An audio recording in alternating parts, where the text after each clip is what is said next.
जब आत्मा एक ही है तो गुरु चेला भी अलग अलग है। बताओ, अरे गुरु तो भजन कर ही गया, कोई करेंगे तो गुरु करेंगे और कोई ना करे तो गुरु ना करे। जो 250 हुए तो 10 जमात अलग अलग ना बॉडी भाषा में बोला था, जीव अनेक एक श्री कंका परमस जीव शुभ सब जीव अनेक है पर आत्मा एक ही है। यहां से गंगा जी तक खड़ा रखे दो घर के जल में चले रोड के किनारे सूर्य का प्रतिबिंब प्रत्येक घड़े में दिखाई देगा। वह सूर्य तो एक ही है और प्रत्येक प्रतिबिंब हर घड़े में है और जल भी हर घड़े का गर्म हो जाएगा। अगर है नहीं तो जल गर्म कैसे होगा? है जिस घड़े को खोल दोगे उसे गर्मी प्रतिबिंब दिखाई देगा। तो ऐसे ही उस ब्रह्म का प्रतिबिंब प्रत्येक जीव के अंदर है, अलग नहीं। देखिए मैं आपको एक जीता जानकर दृष्टांत देता हूं, आप थोड़ा सा ध्यान करें मेरी बात पर भाइयों। हमारे दक्षिणी भारत में चंद्रवंश में एक राजा पैदा हुआ नाम विजय। आपको मैंने ये किस्सा पहले भी कभी बताया होगा, जरूर वो जान लो। उसकी एक कन्या थी जिसका नाम था सत्या। वह राजा बहुत ही धर्मात्मा राजा था। वह कन्या जो थी सत्या भगवान कन्हैया के लिए गाई गई, उसका स्वयंवर हुआ। उसने 7 साल बोल रखे थे कि इन 7 सालों के नाम समय रुके एक रस्सी से नाप देगा, उसको मैं पर कन्या की शादी कर दूंगा। वो एक स्वयंवर था। तो वो सत्या जो थी वहां जाकर के भगवान कन्हैया के द्वारका में और सतभामा बनी। उसका ये किस्सा जो मैं आपको कहता हूँ, राजा नरेंद्र की लड़की थी। राजा नरेंद्र ने अपने जीवन में करे किसी को दंड नहीं दिया। मनसा वचन मनसा वाचा कर्मणा किसी से भी जैसे में राजा शहर करता था, उसका ऐसा दरवाजा था कि एक खिड़की तो महलों की तरफ थी और एक दरवाजा था किले के फाटक की तरफ। राजा वहां से आने जाने वाले को सबको देखा करता था। उसका एक लड़का था तो पर जो राजा का बहुत ही खिदमतगार था। राजा की सेवा में 24 घंटा लगाया करता और उसका कोई कार्य नहीं था। आप ये समझे कि बात आपको कहां ले जाकर रखूंगा, आप ये ध्यान रखना। तो उस लड़के ने जो सफाई कर रहा था कमरे की, किसी कारणवश राजा ने खिड़की खड़ी छोड़ दी। राजा को ध्यान नहीं रहा। राजा उसके कुछ चले गए शौच वगैरह के लिए। लड़का झाड़ू लगा रहा था, उसकी नजर महलों में पड़ी। तो महलों में कन्या निकल के दर्शन कराने जिस कमरे में सोकर उस कमरे में लड़के की दृष्टि पड़ी।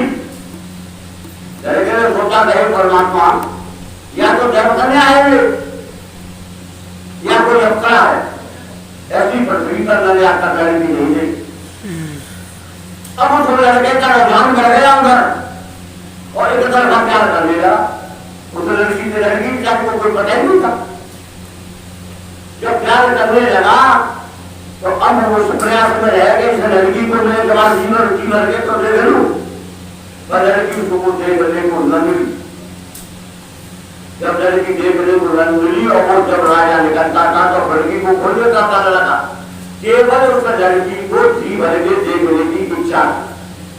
तो प्रेम एक तरफा हुआ। लड़की 10 कन्याचारी को कोई पता भी नहीं था।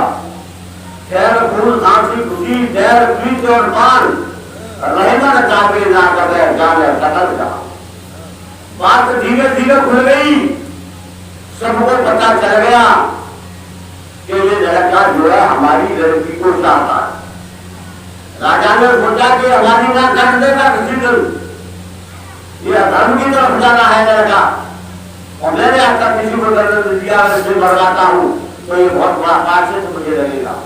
हत्या मैं नहीं कर सकता किसी के बच्चे की, तो जिसने सारे जीवन मेरी सेवा की है उसकी हत्या कैसे कर डालू?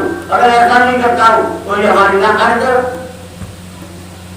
राजा ने बहुत सोचा, क्या चारण सोचने के बाद उसने अपने राजमित्र को बुलाया कैसे बुद्धि से विचारेगा सीधा दस आदमी।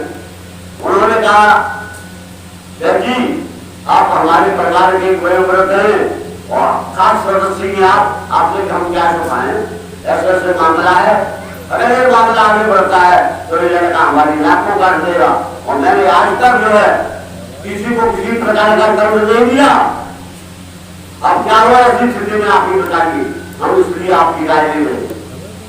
तो डरजी ने जानते हैं तो घंटा हम जो दिन अंदर हम आपको दबा देंगे, आप उसको लड़कों को खिला देंगे, मर जाएगा। डरजी ने 10 गोली बनाई जाएगी और करके राजा बोलती थी कि किसी को बच्चों को मीठे में दूध में भोजन में किसी खिला दे, ये खत्म हो जाएगा। राजा 1 गोली रोज देता था, लड़का 6 गोली बचा गया, लड़के का कुछ नहीं हुआ। लोग कहते हैं कि जा गौरा के सानिया मार सके ना कोई बादल मारता कर सके ना जो बचा गया। तो राजा को बड़ा खुद आया, दर्जी को बुलाओ। दर्जी को बुलाया बेटे ने, दर्जी से गए दर्जी, हाँ आप जो है हमारा मकान बना रहे हो, हमने तो अपने लड़का भैरव करके समझा था, आपको अपना गुजर के समझा था और आप हमारी उपासना करने लगे। क्या नहीं ऐसी बात तो नहीं राजन, क्या लड़का 6 गोली बचा गया अभी तक नहीं मरा है, ऐसा कैसे हो जाएगा? दर्जी ने कहा ऐसा ही है। तो बोला तो एक कुत्ता गोली है चार और लाओ। दर्जी ने बुलाया और आगे रख कर कुत्ते उठा के दी गोली। कुत्ता खाते ही लड़क गया, उसी जगह मर गया तुरंत। राजा ने फिर राजा आप कहते थे मुझे गोली बचा गया, कुत्ता तो मर गया, ऐसा क्यों है राजा? राजा ने कहा बेटी ऐसा क्या हुआ? राजा ने ये बात पूछने की नहीं है, नहीं करती तो बतानी पड़ेगी। जब पूछ राजा नहीं करती है तो बतानी पड़ेगी। तो बुलाया अपनी कन्या को बुलाया, बुलाने को बुलाया। कन्या कन्या बेटी लड़के के सामने खड़ी हो जा। लड़की आगे खड़ी होगी, जी भर के लड़के में नीचे 2 पड़ों को 3 बार देगा। कन्या से क्या करी, जैसे कन्या ने पीठ करी तो लड़के में आग लगी और आराम सीना कर गया, मर गया। अब डैडी ने पूछा राजन मर गया? डैडी अब तो कुछ खिलाया नहीं, कैसे कैसे मर गया? ये भी बात राजन पूछने की नहीं रहती, ये तो बतानी पड़ेगी। तो सुनो, जब सब समुद्र मंथन हुआ था तो उसमें अमृत भी निकला था और उसका घड़ा भी निकला। पूरे घड़े को भगवान शंकर बचा गए, क्यों नहीं मरे बताइए? पूरे घड़े को भगवान शंकर बचा गए, क्यों नहीं मरे? देखिए राजन, मीरा को जहर दिया गया, राणा ने दिया, पूरे प्याजों को पी गई, क्यों नहीं मरी बताइए? आप ही बताइए। जब भगवान शंकर ने घड़े को पिया उनका चित्र विष्णु में था, और जब मीरा ने पिया जहर का प्याला उसका चित्र देवता का नहीं आता था। इस लड़के का चित्र अपनी लड़की में था। जब उसने जी भर के लड़की को देख लिया तो उसने आग लग गई और उसको मरना पड़ा। तो ये खेल किसका है?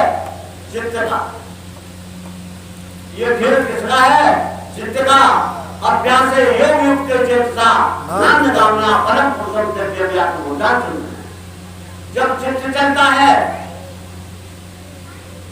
तो बुद्धि चलती है, और जब बुद्धि चलती है तब मन चलता है, और जब मन चलता है तो इंद्रियां हो जाती है।